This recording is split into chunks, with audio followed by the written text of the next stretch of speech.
going to get started for this webinar, listening for sales results. I'm Eric Guy from Center for Victory.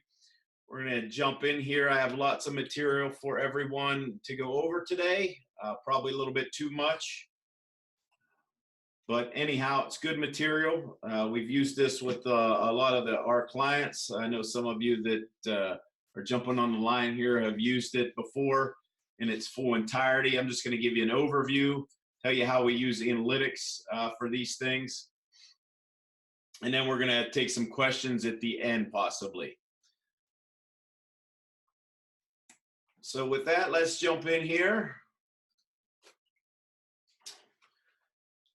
One of the things that we talk about a lot is talent optimization. That's what we do. What that means is, what are you doing with your people? Most companies have a business strategy. Most companies know what they want to get. The other thing is most companies don't know how to get there. That gap comes with their people. So design, hire, and inspire. We're going to talk a little bit about that today. What we call that is your people strategy. So how do you design that for different roles? And when you look at your sales teams, whether inside, outside, technical sales, outside sales, customer service, or even internal influencing skills in your company, you need to have that people strategy there. So keep that in mind as we go, please. So when we talk about listening for sales results, one of the things that we want to be aware of is that most of you on the line use the Predictive Index. And most of you, that's why you got the emails to log on to here. If you don't have that, if you don't have the PI, you can either log on to our website and take that, or just give us a call, shoot us an email. When we look at just the PI, what we have to remember, the red stuff, that's what we're measuring with the PI. Just because you're wired to listen or to sell doesn't mean that you're perfect at it. So I'm going to give you some things today to look at. So we want to look at the blue stuff. These are going to be more skill development and how to utilize behavioral data and analytics to get better results in your sales and influencing inside your company. So remember, we're just measuring with PI, the red, the motivating needs, behaviors, and drives. What we want to do is hone that skill. And I say that because when we look at honing that skill, most of us weren't taught how to listen very well. Okay, because we never had a really good model. Some of us did, but most of us, we listen to hear ourselves speak and not others. So we'll get into that in a little bit. To quote Socrates, know yourself. If you have your PI, how do you come to the table with how you listen and how you sell to people? Some people will be in a training, will say, hey, look, this is probably an ideal behavioral pattern for a certain type of sales position, and they'll get all happy. The problem there is that doesn't mean that it's going to work out. You have to know what you're bringing to the table, A, B, C, and D, as far as what you need. Typically, when we see an outside sales position, we do see a little bit of that higher A, that higher B, because they're around people all the time. You want something that gets you going, not drains you. If you're around people all the time, most of the time you need that high B. On the other hand, you could have a very technical sale where it could be more of a low B, high D, but you have to get that right. All right, we're going to talk about that even more here as we go on. So really, if you don't have the PI, get into it.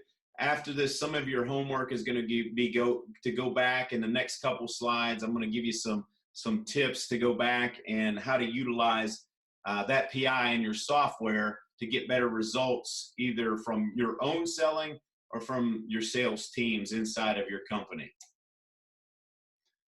One of the things that we harp on, I'm going to get a little geeky here and get into the neuroscience of things, because that's how I first started out, being my background is in psychotherapy. Selling doesn't happen logically. All right. And we often say you got to get people to a safe place before they're going to buy, but buying is done at an emotional level. It's not done at a logical level. If it was, there would be no reason for people to stop at Starbucks every morning and pay $7 for a cup of coffee. It doesn't taste that much better. And I'm not knocking it. I'm just saying that's not logical. Same way, I have a watch that I use for running and exercise. It cost me $30 15 years ago. Still have it. Just had the battery replaced this past year. It tells time the same way, and just as good as a Rolex. A little bit of price difference. Okay. So what we're doing is we're really buying on emotion. So one of the things I want you to think about in your own sales skill development is you can do all the logical stuff, but you have to have a belief in your product, and you have to be comfortable with what you're selling to get people to a safe place. If you've ever been around somebody that just continues to talk on and on and on and on, or doesn't know what they're talking about, or is just too overwhelmed, a lot of times you might want to buy something from them, but then it goes sideways because I'm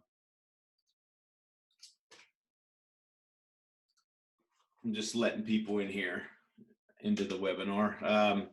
It might go sideways because you're operating from a place of fight, flight, or freeze. So you have to know the neuroscience of it. What you want to do is be able, whoever you're trying to influence or sell to, is get them to a safe place to calm their system enough, to calm their limbic system enough so you can have more of a logical conversation to them. And I hope that makes sense, because some of the tips that we're going to give you today relate to that.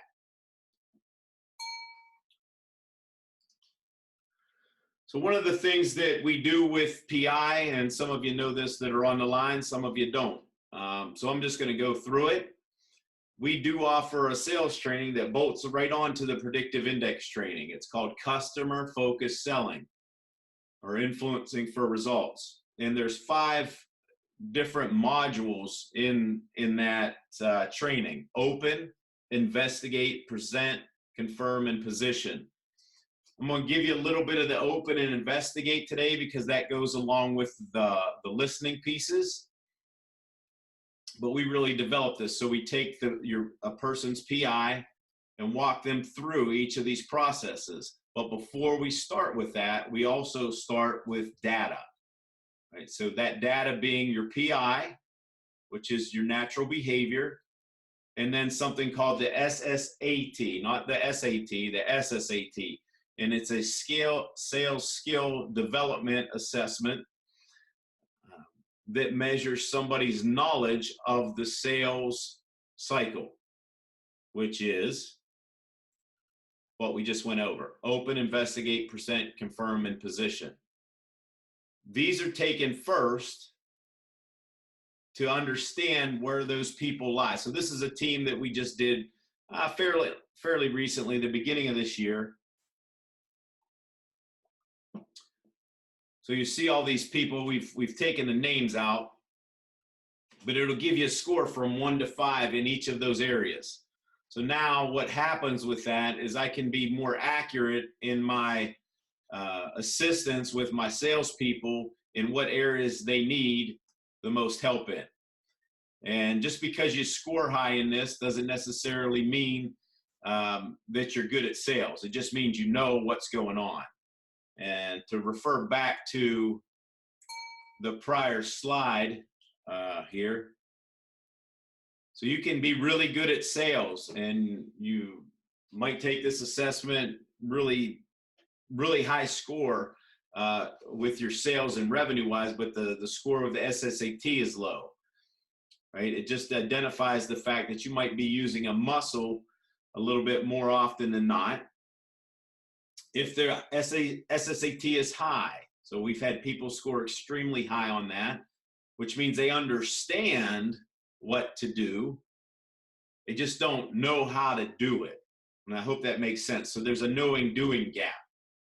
A lot of times what we'll see with new salespeople is a skill development gap. So their sales are no good and their SSAT score is down.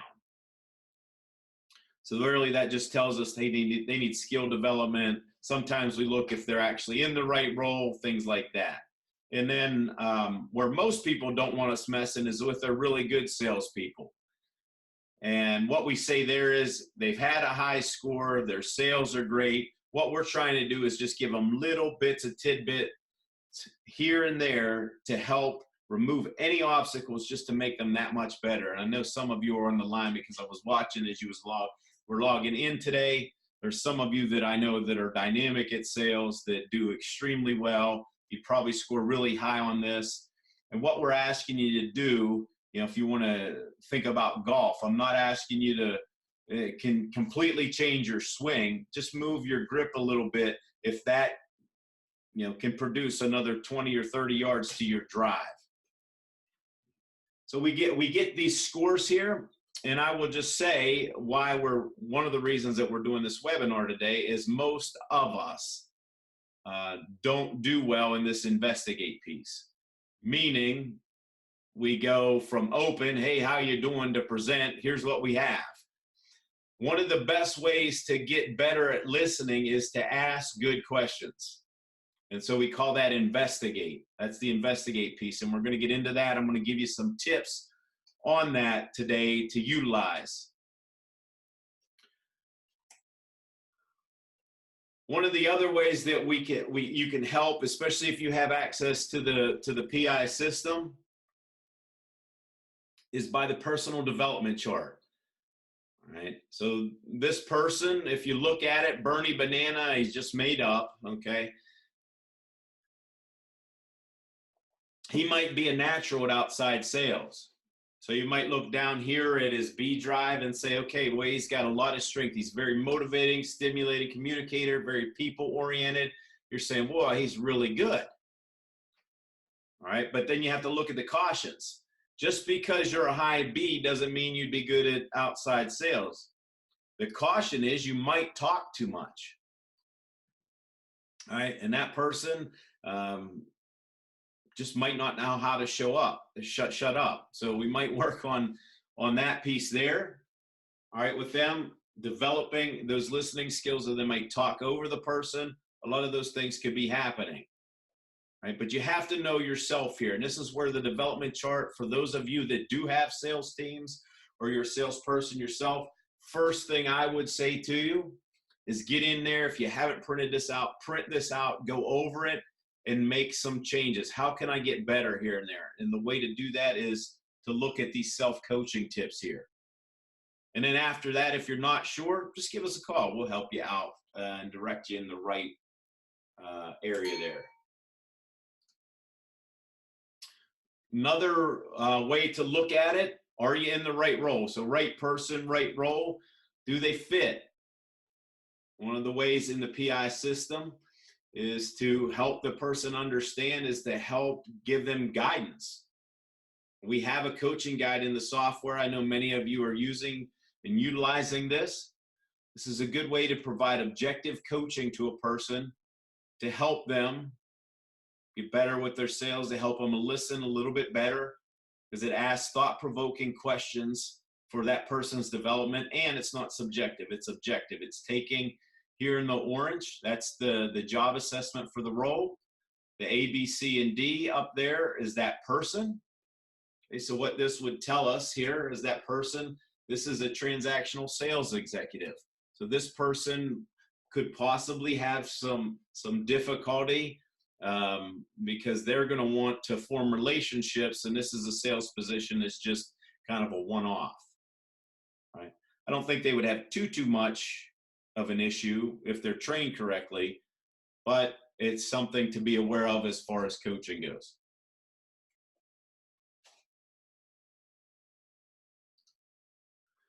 One of the big things that that are the big takeaways that we hear all the time from our clients when we do the customer focused selling training is this whole idea of my world versus your world, or your world versus their world. So your world, the salesperson, versus their world. You notice one's bigger than the other.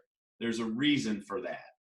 Most of the time when we go to listen for any kind of influencing or sales results, our world is bigger. We have our agenda. It's much bigger. When you make this shift in your head to say, okay, I want to be able to influence this person, I want to be able to listen, the only way to do that is to get into their world. With their world comes their agenda. And notice their agenda is bigger. Now, what I will say here is if you get really good at this, these two can become highly complementary to one another. So I want you to think long term, because when you have somebody and you get into their world and know their world better than anybody else,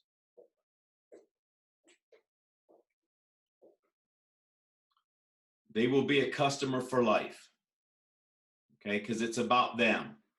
And it's complementary. The reason that I say it's complementary is because if you understand their world and their agenda, they'll come right back to yours and it'll tie in very well. And this is where you're making those long-term relationships for a longer client life. So I hope this makes sense. So just pivot your mind, right? And some of you on the line, you might have kids. Think about it that way as well if you want to practice this. Most of us have difficulty with our kids, especially when they get older into the teenage years, is because we're all over here in our world. Our world's a lot bigger than theirs. If you get into their world, you're better able to influence them. So think about that in your sales experience and in your sales results and how you like to be sold to. Think about a really good salesperson, the last experience you had. Was it about, did they make it about you or was it about them? More than likely, they made it about you. Okay. And then when you had a really bad experience, they were probably trying to make it all about them. So keep that in mind, because when this happens, so when you learn to see from that other person's world and that other person's agenda, here's what happens. And I think this is why most of you are probably tuned in today. You reach agreement sooner, better results, you succeed more often. And I know the big thing for us is you build long-term relationships. And for a lot of you on the line that are listening to this, you want that long-term relationship because it's much easier to keep that relationship and keep that customer than it is possibly to go out and get other ones. So the question there for you is, which approach would you want to take, or you would want to have taken with you? All right, just a little quick into some tips here. One of the things that we talk about in our training is social styles. And this comes from the research that Carl Jung did years ago. He looked at responsiveness and assertiveness of people. And one of the things that is very important to understand about how we approach things and how we train our clients is we don't get into the tactical side of sales. Meaning we don't say, well, when the person says this, you say that. We look at from a much bigger picture, from selling strategically instead of tactically. One of the important pieces there is to know who you're selling to. So we talked about already, know yourself, right? But you can't sell to everybody the exact same way. I mean, you can, but you're going to have some difficulty probably along the way. When you sit down with somebody, and some of you are going to try to put all the 17 reference profiles from PI into each category. Before you do that, just listen to what's going on here. I want you to think about how that person is talking and what they're talking about. So a cooperator is somebody who, actually I got the definitions for you here. So let's look at controller. So a controller would be probably, if you're looking at the PI, somebody with a really high A, probably a little bit lower on the B, lower C. But again, it could be that we're talking about just what they're talking about and how quickly they're talking. This is somebody that's more task-oriented, is going to talk at a quicker pace. They want to control the conversation. And it's funny when when you see a controller type person selling to another controller type person with no self-awareness. They just talk right over one another and they start arguing. Sometimes it ends well, sometimes it doesn't. But when you're selling to this kind of person, think about what they need.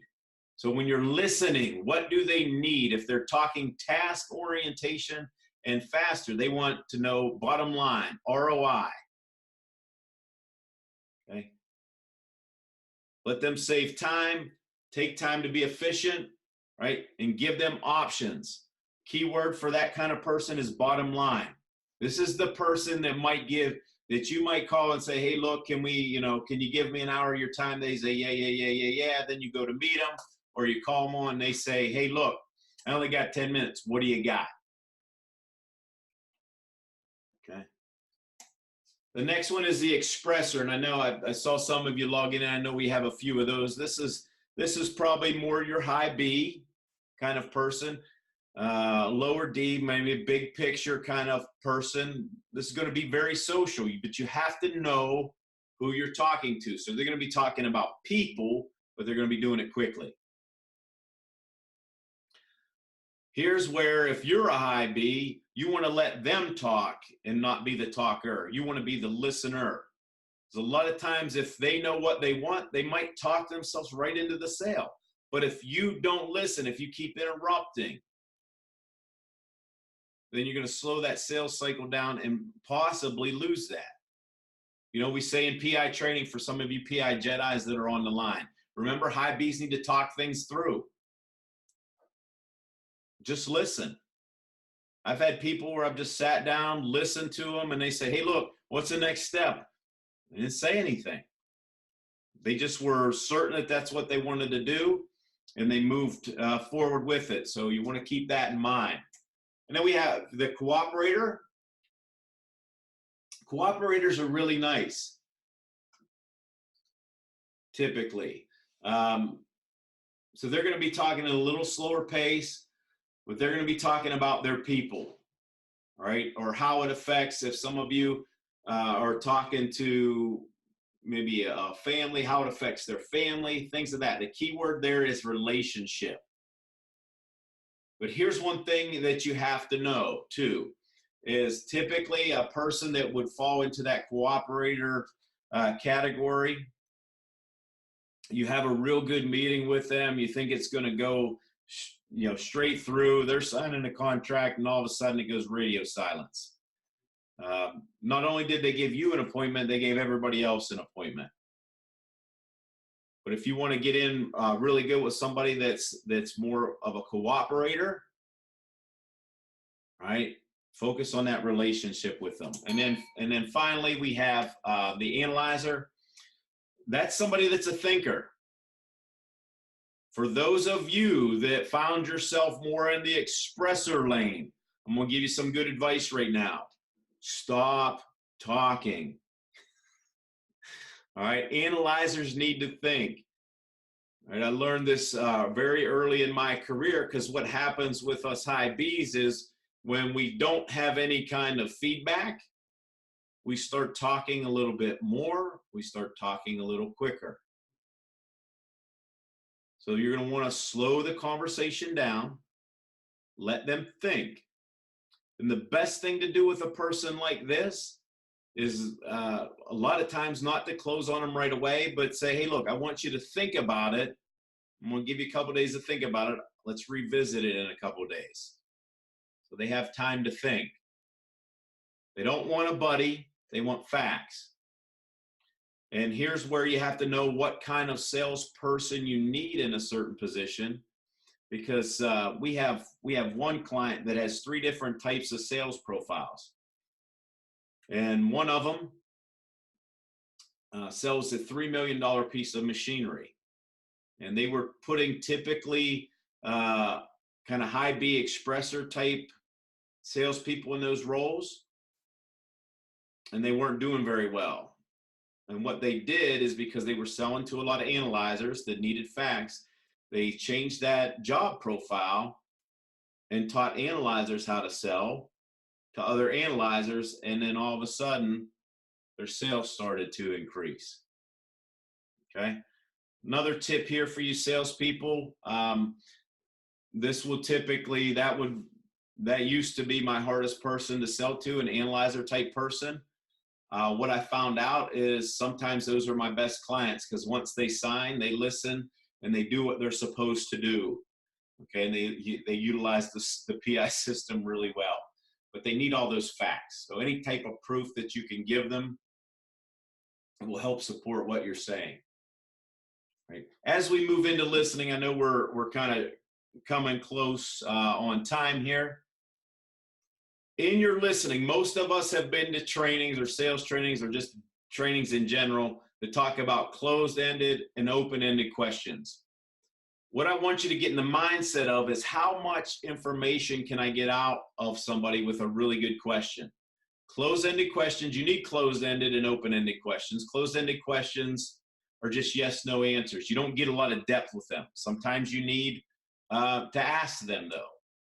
Open-ended, you get a little bit deeper. Who, what, where, when, and how. What are you trying to accomplish with this? That's a type of open-ended question. Those are better, but when you look at how do I listen better, is by asking better questions. And one of the things that we teach is how to use questions strategically, not only to ask, to get the answer, but to get to depth, to get to motivation. What is that person's motivation towards buying? All right. And what we do there is we call those investigative questions. So investigative questions are strategic questions. They ask why without asking why. So they get to depth. Depth gets to motivation. That gets to that buy button a lot quicker. A lot of investigative questions, when we look at them, they start with explain, share, tell, explore, describe, give, help me understand. Now, you have to do what's comfortable for you, but when you ask these, be prepared to listen. And why I say that is, most people don't ask really deep questions. When you do, pause, because that person is trying to think. And when you know you've hit a home run is when that person says, wow, that's a really good question. Then shut up, right? But you want to get to depth, okay? And then listen. Listen, because that's what those questions are what you're going to present in that next stage of there, where you're going to take all that information, and you only need a couple really good investigative questions. A lot of times we go in with all these questions. They're good questions, but they don't get to depth. What is that person really there about? This could be an external client. This could also be internal. Your relationships internally. You know, we do the same kind of training a lot with a lot of our clients, just internal. How do we communicate with one another? How can we be better with one another? How can we understand one another? But get to the depth piece of it first, and that's going to create a better listening environment, and also help you understand how to get better sales results as well. So just a few more points on listening. Factors that impact effective listening: the environment. You know, is it loud around you? Some of us salespeople are notorious for answering calls when we shouldn't answer. In a crowded restaurant where it's really noisy, with our window down in the car. All right. The other things that could impact that are the speaker themselves. You know, you've been with somebody that might be really, it's the mundane speaker. It's like, oh my goodness. All right. Subject might not be interesting. Again, this goes back to your world versus their world. If you make it about them, they'll listen better too. And the big thing that impacts listening, is poor listening habits. So hopefully you've got some tips today that help you with that. The biggest piece that we see with all of our clients is that investigative piece, because a lot of what we do is about us and our world. So what happens is we say the niceties, hey, how you doing? And then we go right into present without asking really any in-depth questions. And I gave you some homework. Dig into your PI on that self-development chart. I think it'll really help you out. Know what your strengths are. Look to where you can develop yourself. And I will say with sales, it's an ongoing process. Right? You can always get better. Okay, so continue to dig in until you get to that place where you perfect it. Right? Poor listening habits include private planning. So some of us were just kind of going on in our heads. We're prejudging what this person and that person is going to say. Selective listening, or just private rehearsing. I know a lot of salespeople raise their hand when we do this training and say, yep, that's me. I don't listen at all. I just listen to what I want to hear, and I've got what I'm going to say in the back of my mind. That does not make a good listener, and that's not going to make you any more effective as a salesperson. When you take that away and just focus and are present with that person, you get a lot more information. That information is deep.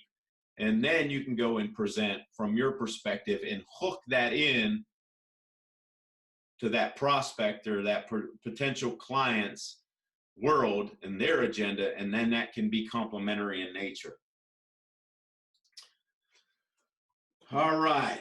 I know that was a lot of information. If you have more questions, we're going to give some time to ask some questions here as we're wrapping up, just some things that are coming up that you might want to be aware of.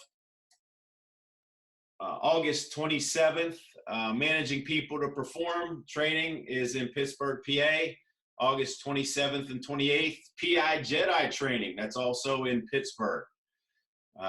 For those of you that haven't been to training in a while, this is a good chance at the end of the summer here to get back into a refresher class. Remember, refreshers, if you've already been to training, refreshers don't cost you anything. You know, get caught up, get brought back up to speed on all the good stuff that's coming out with PI and the software. We'll have a breakfast briefing September 10th, also in Pittsburgh, Labor of Leadership. Our next webinar will be Motivating Through Values. And some of you from our last email that went out, some of you took the Values Index.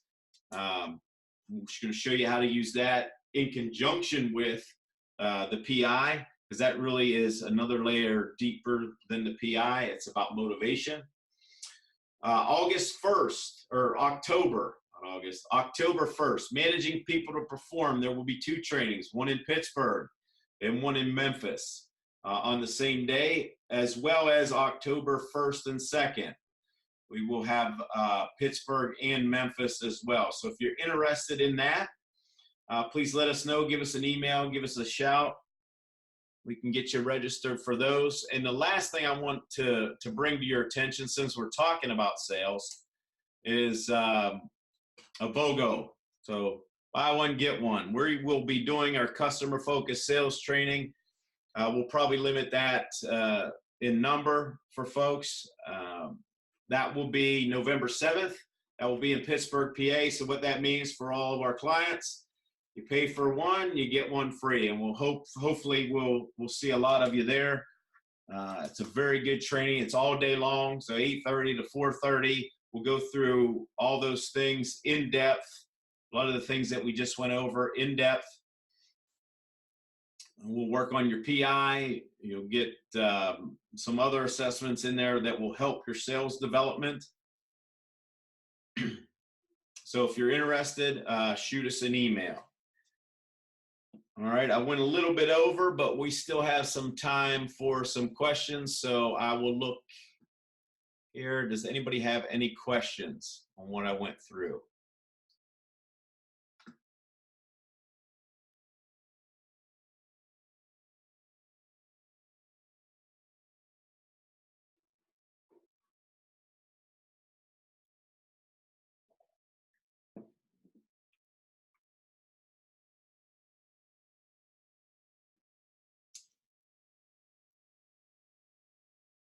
Okay, if that's all, thanks for joining. I know we had a lot of you on there. If you need us to follow up, oh, hold on. There comes a question. Oh, lots of questions coming.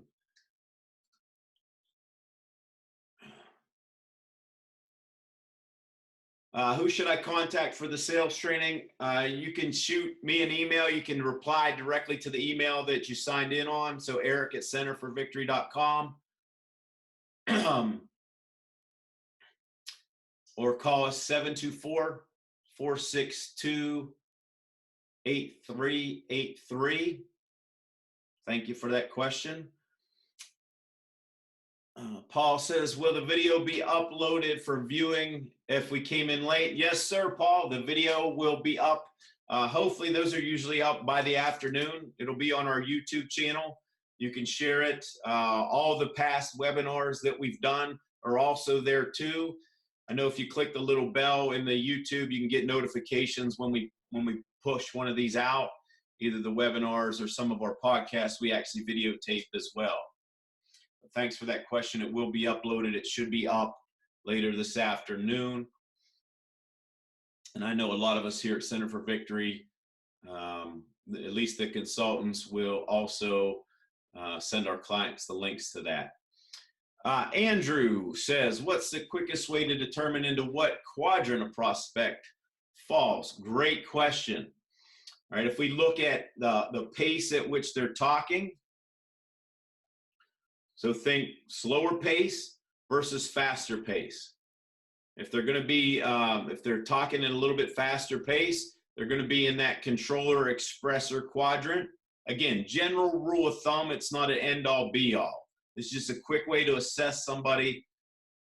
If they're going to talk, if they're talking a little bit slower, it's probably more of an analyzer or a cooperator.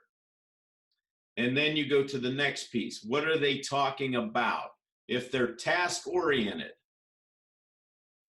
in a slower pace, they're going to be an analyzer. If they're task-oriented and more aggressive in a quicker pace, they're going to be in that controller.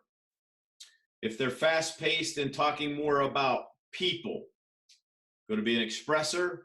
Slower pace, talking about people, going to be a cooperator. A very good question. Thank you. All right, any more?